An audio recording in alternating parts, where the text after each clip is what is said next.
soul, O Lord my God, you are great indeed. How manifold are your works, O Lord! The earth is full of your creatures.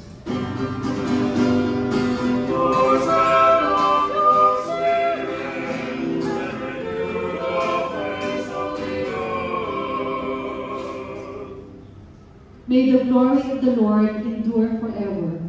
May the Lord be glad in his works. Pleasing to him be my theme. I will be glad in the Lord.